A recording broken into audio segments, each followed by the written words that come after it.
Update mo na nga tayo sa mundo ng basketball sa PBA. Viral na naman nga itong si Calvin Abueva sa kanilang naging laban kontra Magnolia na siko si Xavier Lucero at nakipagsagutan pa kay Coach L.A. Tenorio. Samantalang sa pagbabalik ni Benny Boatwright sa PBA sa San Miguel Beermen, naghalimaw.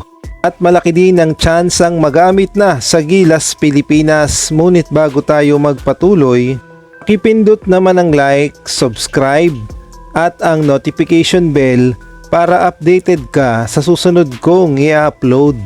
Nagkaharap nga kanina ang Magnolia Hotshots kontra nga dito sa Converge Fiber Xers at naging mainit nga ang kanilang bakbakan. Ngunit ito ngang Magnolia Hotshots ay hindi nga magpapatalo dahil naghahabol sa playoffs. Kumbaga sa pwestuhan sa playoffs ay naghahabol talaga sila.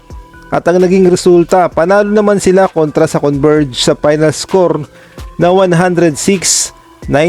At dahil nga sa panalo ng Magnolia ay malaki ang tsansa nga nilang makapasok sa playoffs dahil number 8 na sila sa standing na may record na 4-4, samantalang ang Converge ay bumagsak sa pang-11 na may record na 2-6. At eto nga, viral na naman si Calvin Abueva kanina nga sa naging laban nila kontra sa Magnolia Hotshots dahil na-involved na naman siya sa matinding foul. Dito kasi pinagtatalunan kung sinadya ba o hindi na sikuhin ni Calvin Abueva itong si Xavier Lucero. Ngunit kitang-kita naman na nasiko talaga ni Calvin Abueva, tapos nakipagsagutan pa nga siya dito kay Coach L.A. Tenorio. Well, may video naman yan at kayo nang bahalang humusga kung sinadya bang siniko ni Calvin Abueva o hindi itong si Xavier Lucero.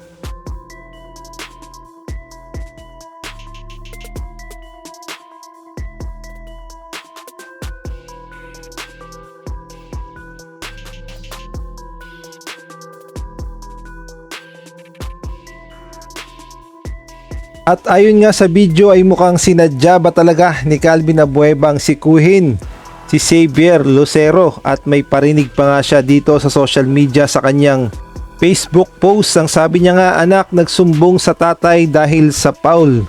Tapos tatay nag-react, susumbong daw kay lolo. Ahaha, matindi, bakero. At matapos niya nga i-post yan, mga ilang minuto lang ay binura nga ni Calvin Abueva dahil nag-react ang mga fans ng Magnolia Hotshots. At ito pa nga ang kanyang pasaring. Dami iyakin, gusto ako kainin ng mga ulol. Ahaha, message lang sa social media. Ahaha, tae kayo hanggang huli. At marami nga ang nagsasabi dapat daw sa mga ginagawa ni Calvin Abueva ay mabigyan siya ng aksyon at muli na namang pagmultahin ni Commissioner Willie Marcial. Samantalang sa pagbabalik naman ni Benny Boatwright sa PBA as import ng San Miguel Beermen, muli na naman itong naghalimaw at muling tinulungan ng San Miguel upang makasurvive dito nga sa NLEX Road Warriors.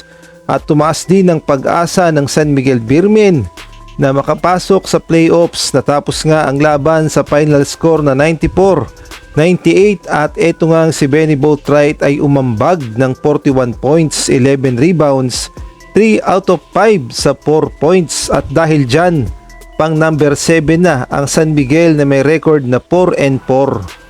At eto pa nga good news, malaki din ang pag-asa ni Benny Boatwright na magamit na sa paparating na FIBA World Cup Asian Qualifiers na mangyayari sa July dahil muli nang gugulong ang kanyang naturalization sa Kongreso at mukhang isang session na lang at pwede na siyang gamitin sa Gilas, Pilipinas. Kaya naman abangan natin ang paglalaro ni Benny Boatwright sa Gilas, Pilipinas.